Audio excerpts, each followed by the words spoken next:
त्यांच्या मनामध्ये त्यानंतर स्थळात सगळं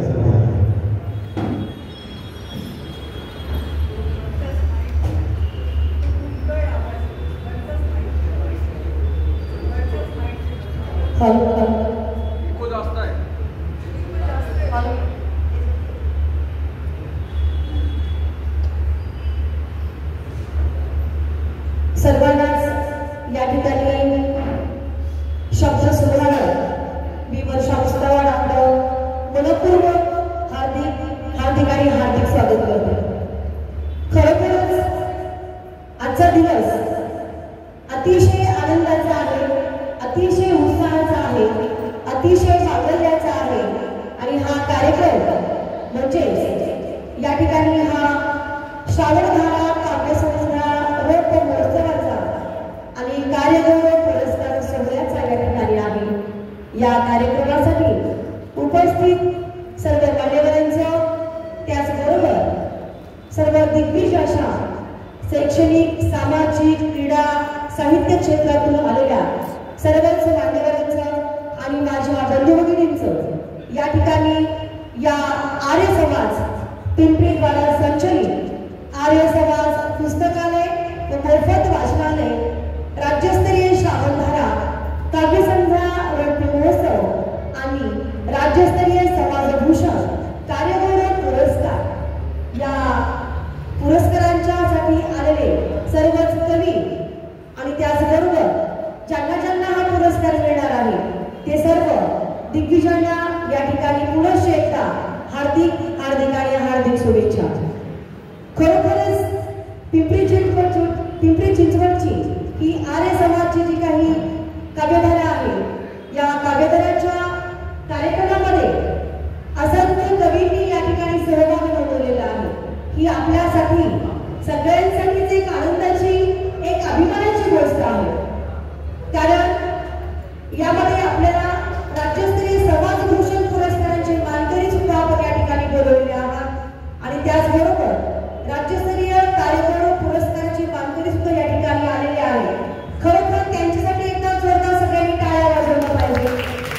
कारण आजकाल समाजातील अनेक व्यक्ती आपल्या साहित्याच्या परंपरेपासून दूर चाललेले आहेत.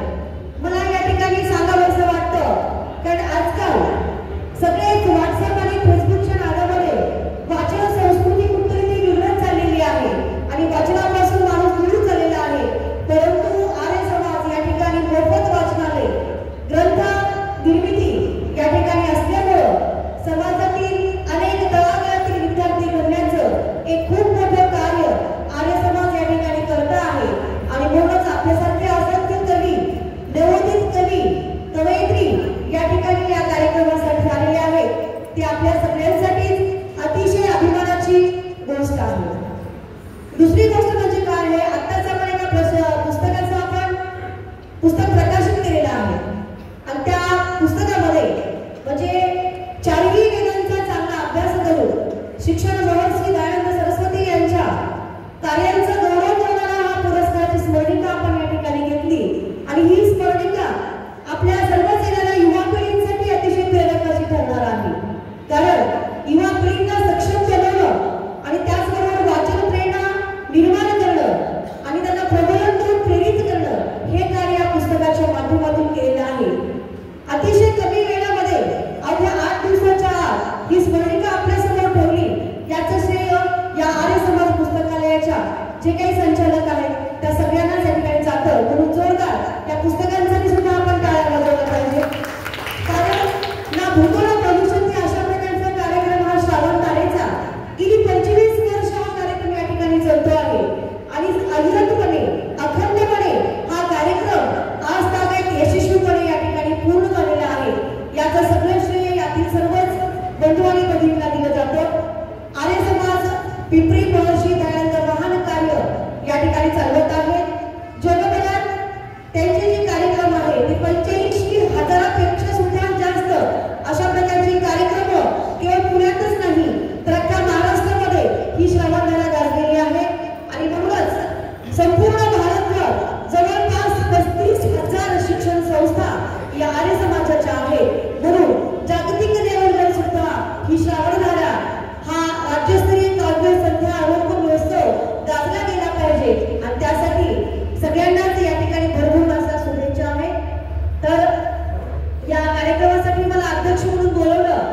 ही खरोखर तर माझ्यासाठी अभिमानाची गोष्ट आहे. कारण माणसाचं सगळ्यात श्रेष्ठ काय असेल तर त्याचं कार्य वाहन आहे. आपण सुरुवातीच्या छोट्या छोट्या पावलांनी आपलं कार्य करत असतो आणि मग कुणीतरी एक योगदान आपल्या समाजासाठी दिलं गेलं पाहिजे आणि समाजाकडे वास्तवता या ठिकाणी मांडली गेली पाहिजे. हे कार्य आपल्या सगळ्या कवींचं आहे. तर या ठिकाणी अनेक कवी या काव्यसंग्रहामध्ये आलेले आहेत.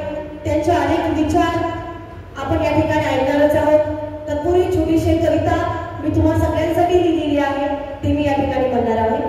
सगळ्या कविवर्यांसाठी, सर्व पुरस्कारित मान्यकरांसाठी आणि व्यासपीठावर विराजमान असलेल्या सर्व दिग्गज अशा कलाकारांसाठी ही कविता मी या ठिकाणी सादर करत आहे.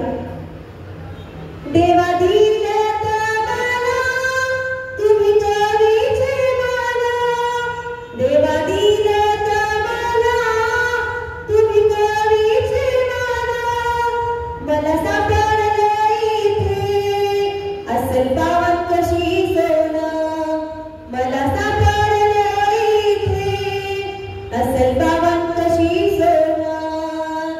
या पुण्याच्या नगरीत समुद्राचे सोहळा, या पुण्याच्या नगरीत रथोत्सवाचा सोहळा, जमले सारे सारस्वत सद्गुणांचा मेळावा, जमले सारे सारस्वत सद्गुणांचा मेळावा. या पुण्याच्या नगरीत फुटकलेला पाझर, सारस्वतांच्या भक्तीचा होतो इथेच आदर, सारस्वतांच्या भक्तीचा होतो इथेच आदर.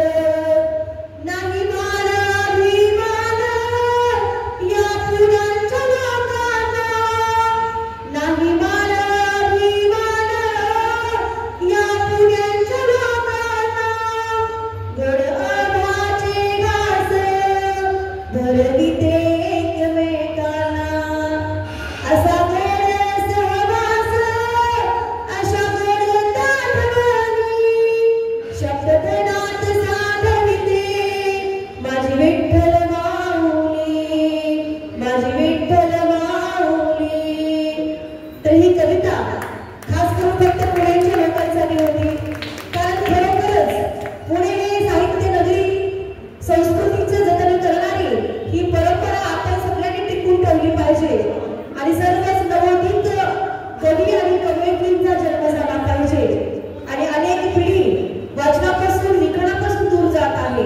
म्हणून या ठिकाणी जास्तीत जास्त श्रावणबाळा कवयित्री कवी निर्माण करणारी आहे आणि या ठिकाणी व्यासपीठ मिळवून देतात, ही खूप महत्वाची गोष्ट आहे.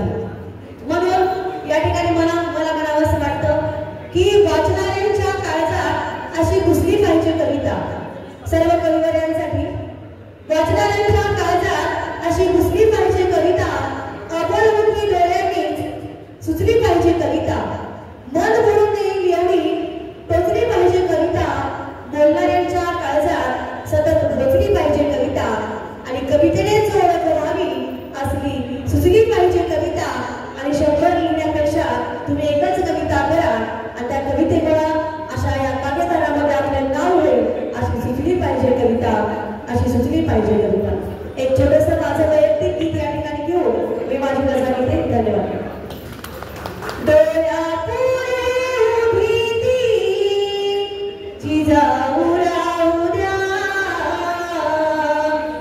मला तुमच्यामध्ये सावित्री रमाई पाहू द्या, मला तुमच्यामध्ये सावित्री रमाई पाहू द्या. वादळेची लाया जीवनात संकटाची, गरज आज आहे कसलेला मनगटाची. लढाया मला गेल आज नाव द्या, मला तुमच्यामध्ये सावित्री रमाई पाहू द्या, मला तुमच्यामध्ये सावित्री रमाई पाहू द्या. या शिक्षणाने फक्त हुशार मुली होतील, या शिक्षणाने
माध्यमातून मला सर्वच कविवरांना विनंती आहे की अशा प्रकारचं साहित्य लिहा जे की गेलेलं, दडलेलं, पडलेलं, मेलेलं लिहू नका, तर पुढे काय आळा घालता येईल त्यासाठी लिखाण करा. या काव्यसंग्रहाच्या माध्यमातून मला सर्व कविवरांना विनंती आहे. आणि केवळ शिक्षण देऊन मुलींना चालणार नाही, तर श्रावणदानीच्या माध्यमातून अनेक कवयित्री, अनेक मुली त्यांनी घडवल्या, याचा मला खरोखरच अभिमान वाटतो. कारण या काव्यधाराच्या माध्यमातून केवळ तलवार घेऊन शिवाजी महाराजांनी अख्ख्या स्वराज्याला लढण्याचा प्रयत्न केला, परंतु आपण सगळे साहित्यिक लोक आहोत. म्हणून आपल्या श्रावणाच्या या साहित्य काव्यसंग्रहाच्या माध्यमातून आपली लेखनीच ही आपली तलवार आहे. आणि म्हणून या साहित्य वाचनाने तलवार मुली झाल्या पाहिजे आणि छातीवरती दुश्मनांच्या बसून त्या लढल्या पाहिजेत. अशा प्रकारच्या मुली आपल्याला तयार करायचे आणि कुठे तर क्रांतिकारी विचार आपल्या लिखाणातून समाजापर्यंत पोहोचले पाहिजे. आणि म्हणूनच या ठिकाणी हा आर्य समाजाच्या वतीनं समाजभूषण पुरस्कार या ठिकाणी दिला जातोय. आणि त्याचबरोबर अनेक कविवर या ठिकाणी आलेले आहेत. म्हणून एक अध्यक्ष या कार्यक्रमासमोर सर्वांनाच माझी विनंती आहे की आपण लेखन करा, परंतु वास्तवातील लेखन करायला सुरुवात करा. तिथून येणाऱ्या समाजातील जे काही प्रश्न आहेत ते प्रश्न मांडण्यासाठी लिखाण करावं, एवढीच माझी विनंती करून मी या ठिकाणी माझं जे काही मनोगत आहे ते मी संपवणार आहे. आणि या ठिकाणी संयोजकांनी मला या ठिकाणी बोलवलं, कारण लहान मूर्ती कीर्तिमान झाल्यासारखं तुमच्या या सर्वच माझ्यापेक्षा खूप विचारवंत लोक या ठिकाणी आहेत, खूप मोठे मोठे ज्ञानवंत लोक आहेत, खूप कीर्तिवंत लोक आहेत. आणि इतक्या मोठ्या लोकांमध्ये माझ्या छोट्याशा कवयित्रीला या ठिकाणी मान दिल्याबद्दल खरोखरच मी खूप धन्यवाद आहे. कारण डॉक्टर झाले मी काल परवाच 1 महिना झालं आणि त्यातला हा माझा पहिला एक डॉक्टर म्हणून कार्यक्रम या ठिकाणी होतोय. आणि जर की मला पहिल्यांदाच अध्यक्ष म्हणून या ठिकाणी बोलवलं, त्याबद्दल संयोजकांच्या वतीनं सर्वांच्याच तुमची सुद्धा शांतचित्तीने सगळं ऐकून घेतलं त्याबद्दल धन्यवाद आणि खूप खूप आभार. आभाराची भार कशाला, सत्काराचे हार कशाला, एकमेकाच्या हृदयात राहू त्या हृदयाला तार कशाला. कारण या ठिकाणी आपल्या काव्यसंध्येनं आणि आर्य समाजाने आपल्या चांगल्या प्रकारचं व्यासपीठ मिळवून दिलं आहे. म्हणून खळखळून सर्वच कवितेने आपलं मनसोक्त अशा कविता गाऊन या ठिकाणी आपलं वैचारिक पातळीचं एक ध्येय गाठावं, हे एकच माझं शब्द सांगून मी माझी रजा घेते. धन्यवाद.